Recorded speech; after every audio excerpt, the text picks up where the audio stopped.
नमस्कार, कैसे हैं आप लोग? आशा करते हैं कि अच्छे होंगे, अच्छी तैयारी चल रही होगी। तो आज हम लोग इस बारे में चर्चा करेंगे कि इंटरव्यू के दृष्टि से आपसे क्या-क्या सवाल हो सकता है, किस-किस पार्ट पे, गाड़ी के पार्ट्स पे सवाल हो सकता है। घबराना नहीं है पहले तो, क्योंकि इस ड्राइविंग टेस्ट में लगभग 52 से 5300 लोगों का फिजिकल में क्वालिफाई किए हैं जो ड्राइविंग टेस्ट में भाग लेंगे। ठीक है, तो इससे घबराना नहीं है कि 5000 लड़के हैं और 1700 वैकेंसी है, तो इससे इतना भी आप लोग संकुचित मत होइएगा, क्योंकि इसमें आप लोग जान जाइए 2000 से 2500 लोग, मेरी बातों को गौर से सुनिएगा, 2 से 2500 लोग ड्राइविंग टेस्ट में फेल करेंगे। इतना बात आप तय रखिएगा। बहुत लोग अभी चलाने नहीं आता है, बहुत लोग अभी इस बारे में नए हैं, बहुत लोग गाड़ी नया नया चलाना सीखे हैं, तो उस समय उनसे हल्की फुल्की चूक जो है हो सकती है, जिनको उनको भारी नुकसान उठाना पड़ सकता है। जैसे ड्राइविंग टेस्ट उनका में थोड़ा सट जाएगा, या फिर बहुत लेट से 5 गियर पे वो पास करेंगे, या फिर और भी कुछ इंटरव्यू में वो बता नहीं पाएंगे, जिस कारण 2500 लोग, 2 से 2500, आप देखिएगा कम से कम अगर उम्मीद भी कीजिएगा तो 2000 लोग ऐसे जो होंगे जो छट जाएंगे ड्राइविंग टेस्ट के दिन। पहला कल आप लोगों का फर्स्ट डे है, 8 तारीख को आप लोगों का शायद फर्स्ट डे है, तो कल ही आप लोग का अनुमान हो जाएगा कि 100 लड़के आ रहे हैं या 200 लड़के आ रहे हैं, उनमें से कितने लोग छट रहे हैं ड्राइविंग टेस्ट में। तो इससे घबराना नहीं है। जो लोग चलाना जानते हैं, जो लोग सीख चुके हैं, तो उन लोग, आप लोग अपना कॉन्फिडेंस को कभी लो मत रखिएगा। सबसे पहली बात, नहीं आता है, आता है, जो भी कुछ हो, आप लोग गाड़ी जैसे निकालते हैं वैसे निकालने का प्रयत्न कीजिएगा। कोशिश कीजिएगा कि आप 3 गियर में 1 मिनट से पहले निकाल लें। दूसरी चीज़ कि 3 गियर में निकालिए, हो सके तो 1 मिनट से थोड़ा टाइम लग रहा है तो लगने दीजिए, कोई दिक्कत नहीं है। 5 गियर के चक्कर में रहिएगा तो आपका समय बहुत ज़्यादा लगेगा। 5 गियर, अगर बहुत लोग सोच रहे होंगे 5 गियर पे भी हम पास हो जाएंगे, तो भूल कर रहे हैं आप लोग। बहुत लोग आपको चढ़ाएंगे बढ़ाएंगे कि 5 गियर पे निकाल लीजिए, 5 गियर पे निकाल लीजिएगा सही होगा, तो आप लोग गारंटी रखिएगा कि 5 गियर वाले लोग जो होंगे बहुत कम ही लोग होंगे। सारे अगर 5 गियर पे निकालेंगे तो क्या 5000 लोगों को मिल जाएगा नौकरी? कभी नहीं मिलेगा। इतना बात आप लोग याद रखिएगा। बहुत जगह जितना भी संस्था है ड्राइविंग का, वहाँ आप लोग देखे होंगे लोग 40 सेकेंड में, 45 सेकेंड में, 42 सेकेंड में गाड़ी को 3 गियर में बाहर निकाल ले रहे हैं टी ऑप्टिकल पे। ठीक है, तो घबराना नहीं है, एकदम आराम से नॉर्मल वे में। वहाँ भी स्पेस ज़्यादा ही मिलता है, कम मिलेगा नहीं। जैसे बाकी लोगों का आप जहाँ सीख रहे थे, जितना आपको मिलता था वहाँ, ठीक उतना ही आपको वहाँ भी बना के मिलेगा। हर ग्रुप में अलग अलग लोगों को ड्राइविंग टेस्ट के लिए होगा, वहाँ हर लोग अपना देखेंगे। किन्हीं को गाड़ी अच्छा मिलेगा तो किन्हीं को अगर पुराना मिल जाएगा तो थोड़ा दिक्कत होगा, लेकिन घबराना नहीं है। सबसे पहली बात, घबराना नहीं है और आराम से गाड़ी को निकालने का कोशिश करना है। ठीक है, ऐसा ना हो कि कहीं आप चूक कर जाएं, ऐसा नहीं करना है। एकदम आराम से नॉर्मल वे में सारे एक लोग रहेंगे। ऐसा नहीं है कि कोई दूसरा है कोई दूसरा है, आप सब भाई हैं, एक जैसे हैं, मिलेंगे भी एक जगह। जैसे एग्जाम हॉल में मिले थे, दूर दूर से लोग जहाँ तहाँ से आते हैं और हम लोग एक जगह बैठ के एग्जाम देते हैं, पेपर देते हैं, ठीक वैसे ही मिला के चलिएगा उन लोगों से भी, और आप खुद भी रहिएगा, तो कुछ अच्छा ही होगा, खराब किसी का नहीं होगा। अगर ऐसा होता कि सीट बढ़ा के और लोगों का भी वैकेंसी इसी में ले लेता तो बहुत अच्छी बात है, लेकिन आप लोग निराश ना होइएगा। ठीक है, तो मैं इस बारे में बताना चाहूँगा कि आप लोग कौन कौन सा चीज़ जो है वो आप मेंटेन कर लें, और बहुत सारा चीज़ जो है वहाँ पे क्या सवाल होगा, किस किस टॉपिक से ज़्यादा सवाल होगा, उसका हमने लिस्ट बनाया है कि इससे अधिकतर सवाल आ सकते हैं आप लोगों को। आप लोगों से अगर इंटरव्यू में सवाल पूछेगा तो कमेंट बॉक्स में ज़रूर बताइएगा कि आप लोगों से क्या क्या सवाल दिया गया और क्या क्या सवाल पूछा गया। ठीक है, तो सबसे पहले याद रखिएगा, नॉर्मल सारा चीज़ आप पढ़ के जाइएगा, नॉर्मल जितना भी चीज़ है सारा पढ़ के जाइएगा, क्योंकि डीप कभी क्वेश्चन नहीं पूछेगा, इतना याद रखिएगा। बहुत लोग बोल रहे होंगे कि बकवास कर रहा है ये वो, तो उनमें मत जाइएगा।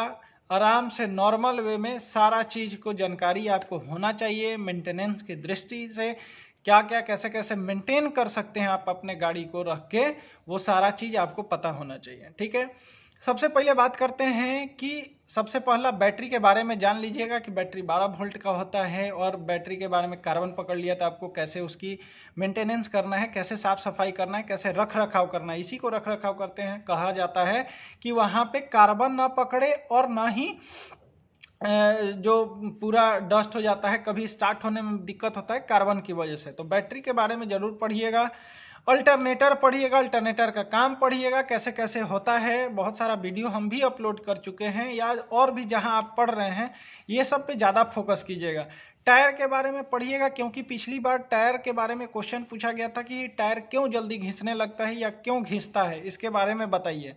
ठीक है, तो टायर के बारे में पढ़ लीजिएगा, कार्बोरेटर के बारे में पढ़िएगा, पिस्टन के बारे में पढ़िएगा, गियर के बारे में पढ़िएगा कि कैसे गियर काम नहीं करता है, जैसे गियर फंस गया तो क्या करना चाहिए, अल्टरनेटर अगर काम नहीं कर रहा है तो क्या करना चाहिए। तो इस टाइप से देखने में गियर अगर हार्ड है, गियर लीवर जो हम लोग गियर हाथ से जो बदलते हैं चेंज करते हैं वो गियर लीवर कहलाता है, वो हार्ड काम कर रहा है तो क्या करना चाहिए, क्लच प्लेट कब चेंज कराना चाहिए, गियर ऑयल कब चेंज कराना चाहिए, इस सब के बारे में आपको नॉलेज होना चाहिए। क्योंकि अगर आप गाड़ी चला रहे हैं तो आपको पता होना जाना चाहिए कि हमारा क्लच प्लेट खराब है, चलाने से महसूस हो जाता है, स्पीड नहीं पकड़ेगा, आप कितना भी एक्सीलरेटर दीजिएगा गाड़ी स्पीड ही नहीं पकड़ता है। ठीक है, बहुत सारा भी कारण हो सकता है। क्लच के बारे में पढ़िएगा, ब्रेक के बारे में पढ़िएगा, एक्सीलरेटर के बारे में पढ़िएगा। ब्रेक का काम होता है गाड़ी की गति को धीरा करना, वाहन की गति को धीरा करना ब्रेक का काम होता है, अगर शॉर्ट में जवाब दे तो। ठीक है, ठीक वैसे ही है एक्सीलरेटर के है वाहन की गति को बढ़ाना और कम करना, एक्सीलरेटर को कहा जाता है। लाइट के बारे में पढ़िएगा, कौन सा लाइट डिम है, कौन सा डीपर है, कौन सा फॉग लाइट है, कब इसको यूज करते हैं, कब वो यूज करते हैं, लाइट कब डिम करते हैं, कब डीपर करते हैं और क्यों करते हैं, यह सब के बारे में भी जान लीजिएगा। शीशा कौन सा है, कौन कौन सा ग्लास लगा है, एक गाड़ी के ऊपर में जो हम लोग पीछे देखने के काम करते हैं, एक दाहिने साइड विंडो के साइड में भी होता है, एक बाएं साइड में होता है, कौन सा वो ऐनक जिसको हम लोग बोलते हैं वो कौन सा दर्पण है, या कौन सा लेंस तो होगा नहीं, दर्पण कौन सा है, वो सब पढ़ लीजिएगा। ठीक है, उसके बाद एयर फिल्टर के बारे में जानिएगा, एयर फिल्टर का काम क्या होता है, चौक हो जाएगा तो क्या होगा, इसके बारे में। रेडिएटर जानिएगा, रेडिएटर का काम क्या है, अगर गाड़ी गर्म हो जाए तो रेडिएटर में कूलेंट डलाता है, पानी भी रहता है, 70-30% का होता है। ठीक है, सब जगह अलग अलग अपना जो जिसके पास बुझाता है वो आपको बताते हैं। ठीक है, डिफरेंशियल के बारे में थोड़ा बहुत नॉलेज रखिएगा, हम वीडियो अपलोड कर लिए हैं, देख लीजिएगा। लाइट के बारे में जान लीजिएगा, ट्रैफिक लाइट जितना होता है, ट्रैफिक का लाइट जो सिग्नल वाला लाइट होता है उसके बारे में भी जानिएगा, वीडियो हम अपलोड कर लिए हैं, वीडियो बना चुके हैं। ट्रैफिक साइन के बारे में जरूर पढ़ के जाइएगा, ट्रैफिक साइन से आपका जो उसका फिगर दे के दिखा के पूछेगा वो भी पूछेगा आपसे। तेल टंकी की कैपेसिटी जानिएगा कि तेल टंकी की कैपेसिटी क्या होती है, कितना लीटर का टंकी है, ये इसके बारे में जानिएगा।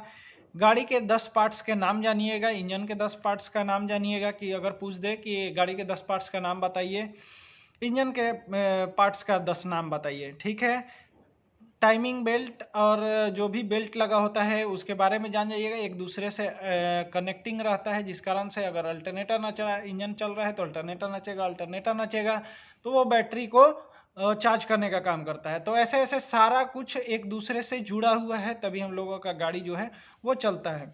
ठीक है, स्पार्क प्लग जानिएगा, इंजेक्टर जानिएगा।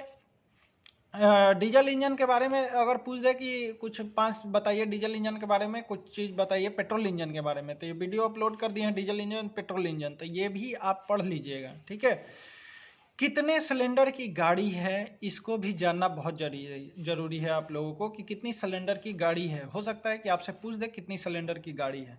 ठीक है, एयर बैग के बारे में जानिएगा कि एयर बैग कब खुलता है, किस गाड़ी में होगा, किस गाड़ी में नहीं होगा। वह अब तो सारे लगभग गाड़ियों में दे रहा है एयर बैग, तो एयर बैग जानिएगा। आप मेंटेनेंस कैसे कर सकते हैं गाड़ी का, उसके बारे में आप रखिएगा। पेपर के बारे में कौन कौन से पेपर लेके जाना है, कौन कौन सा गाड़ी टूल रखना है आपके पास, टूल के बारे में जानिएगा। डीएल का वैलिडिटी, ये सब जो होता है कितने उम्र से डीएल बन जाएगा, कब तक उसकी वैलिडिटी, कितने साल तक की वैलिडिटी होता है, प्रदूषण का, इंश्योरेंस का, ये सब पेपर के बारे में नॉलेज रख लीजिएगा। नंबर प्लेट के बारे में जान लीजिएगा, वीडियो अपलोड कर दिए हैं, नंबर प्लेट के बारे में भी वीडियो जान जाइएगा कितने तरह का होता है, कौन सा नंबर प्लेट किसको दिया जाता है। ठीक है, मोबिल कब चेंज होता है, कब डालना होता है, कितना डालना होता है, इसके बारे में भी जान जाइएगा। एयर फिल्टर कब चेंज करते हैं, और भी है, गियर ऑयल कब चेंज करते हैं, ब्रेक ऑयल टॉपअप किया जाता है। तो मेंटेनेंस की दृष्टि में ब्रेक ऑयल भी चेक किया जाता है कि हम खुद से चेक कर रहे हैं कि मेरा जो स्टीयरिंग ऑयल है, ब्रेक ऑयल है, क्लच ऑयल है, ये सब टॉपअप किया। .3 या .4 आता है, .3 ही आता है। और स्लेटर ऑयल और ब्रेक ऑयल दोनों का सेम ही होता है। अब नया फंक्शन जितना गाड़ी में आ रहा है वो एक ही उसका डब्बा होता है, उसी में ब्रेक ऑयल भी रहता है और उसी में से पाइप कनेक्ट रहता है जो स्टीयरिंग ऑयल पे भी होता है। तो इतना सारा जो चीज़ हमने बताया आपको, ये सब एक नोट कर लीजिए, नोट डाउन कर लीजिए और उसके बारे में आप पढ़ जरूर लीजिए, क्योंकि सवाल इसी से होगा और दूसरा कुछ नहीं होगा। इतना आप लोग जान लीजिए, धारा तारा इस सब में जो जा रहे हैं उतना नहीं होगा। वीडियो अपलोड है, अगर जानना है तो जान सकते हैं। अगर रेयर केस में किसी का किस्मत खराब होगा तो उससे ज़रूर पूछ लिया जाएगा कि धारा इसमें बताओ, इसमें। ठीक है, जो भी धारा के बारे में होगा। बाकी जितना चीज़ है, battery, alternator, tyre, carburettor, piston, gear, clutch, brake, light, glass, जितना भी air filter, radiator, differential light, traffic sign, traffic light, तेल टंकी की कैपेसिटी, गाड़ी के पार्ट्स, इंजन के पार्ट्स, आपका डीजल इंजन, पेट्रोल इंजन, और air bag, maintenance paper, DL, प्रदूषण certificate, insurance certificate, commercial number, number plate का जितना भी होता है उसके बारे में जानकारी रखना। मोबिल कब डालते हैं, एयर फिल्टर कब चेंज करते हैं, एयर फिल्टर कब चौक होता है, और gear oil, brake oil, steering oil, ये सब के बारे में आपको जानकारी होना चाहिए, क्योंकि इससे ज़्यादा रिलेटेड में क्वेश्चन वहाँ पे पूछेगा। ठीक है, और जितने भी लोग इंटरव्यू दे के आएंगे, प्लीज़ क्वेश्चन आप लोग जरूर शेयर कीजिएगा कि दूसरे भाइयों को मदद मिल सके, उनको समझने में एक सही हो जाए, एक उनको मार्गदर्शन मिल जाए। आप लोगों के दुआ कृपा से शायद किसी भाई का एक भी सिलेक्शन होता है तो ज़रूर आपके लिए वो धन्यवाद ही कहेगा। जहाँ कहीं भी रहेगा ये तो बोलेगा कि हाँ वो भैया मुझे बताए थे, वो हमको बताए थे, तो इस कारण से उन्होंने उनका बहुत सपोर्ट हुआ। तो आप लोग प्लीज़ क्वेश्चन को आप लोग ज़रूर कमेंट बॉक्स में शेयर कीजिएगा, या फिर हमारा इंस्टा आईडी दिया हुआ है, डिस्क्रिप्शन में लिंक है, बहुत सारा वीडियो भी अपलोड है, वहाँ से आप लोग मुझे इंस्टाग्राम पे फॉलो करके मैसेज ज़रूर कर दीजिएगा कि क्या क्वेश्चन आया था, या कमेंट बॉक्स में आप लोग डाल सकते हैं। तो आशा करते हैं कि आप लोग ये ज़रूर तैयार करके रखिएगा और इंटरव्यू आपकी बढ़िया से जाए, इसकी हमारी शुभकामनाएं आपके साथ हैं। आप लोग बहुत अच्छे से और आराम से बिना डरे हुए वहाँ जाइए, ड्राइविंग टेस्ट कीजिए और इंटरव्यू दे के आइए। दूसरा कि आप लोग नर्वस एकदम ना होना है और दूसरों के चक्कर में कभी नहीं पड़ना है। अपना खुद का जब तक बसेगा नहीं, मैं दूसरों को बसाने की कोशिश नहीं करूँगा। ठीक है, तो इसलिए आप लोग किसी के चक्कर में मत फंसिएगा कि बाद में बहुत सारी समस्याएं उत्पन्न हो आपके लिए और आपके परिवार के लिए। तो इसलिए आप एकदम निडर होके जाइए और दूसरों से थोड़ा सा आप दूसरों से कहने का इन द सेंस कि आप किसी दलाल के चक्कर में मत पड़िएगा, किसी लोगों के चक्कर में मत पड़िएगा कि हम करा देंगे। आपका ये मौका हाथ से गया तो फिर शायद कभी मिले या ना मिले, ऐसा मेरे साथ बहुत बार हो चुका है। इसलिए आप लोगों से अनुरोध है कि उस सब चक्कर में मत पड़िएगा। सारा बहाली आप लोगों को हो रहा होगा, दिमाग में डाउट होगा कि सारा बहाली में सेटिंग होगा। सेटिंग थोड़ा होता है, पूरा सेटिंग कभी नहीं होता है, इतना जान लीजिए। मान लीजिए 50% भी सेटिंग है तो 50% तो खाली है आपके लिए। 50% में आपको कितना सीट चाहिए? 1700 सीट है, मान लीजिए 18, 17, 1600 मानिए 800 अगर सीट है तो 800 में आपको एक ही सीट चाहिए ना। 1722 सीट है, उसमें से मान लीजिए 800 बिक गया 800-900 सीट अभी भी बच रहा है, तो उसमें आपको एक ही सीट चाहिए, आपको एक सीट के लिए फाइट कीजिए। 100% कभी नहीं बिकता है, आप लोग ध्यान में रखिएगा, 100% कभी नहीं बिकेगा। तो इसलिए डरना नहीं है, आप अपने भरोसे जाइए। यहाँ तक पहुँचे हैं तो आगे जरूर पहुँचेंगे, आपको सफलता जरूर मिलेगी। ठीक है, तो मिलते हैं अगले वीडियो में। तब तक आप लोग ये सब रेडी रखिए। जिन लोगों का बचेगा उनको हम और भी आगे वीडियो के माध्यम से सूचना देते रहेंगे। तब तक के लिए जय हिंद, जय भारत। जो लोग नए हैं चैनल को सब्सक्राइब कर दें, बेल आइकन दबा दें, ताकि आने वाला सारा वीडियो आपके पास नोटिफिकेशन के माध्यम से मिलता रहे। तब तक के लिए जय हिंद, जय भारत। धन्यवाद।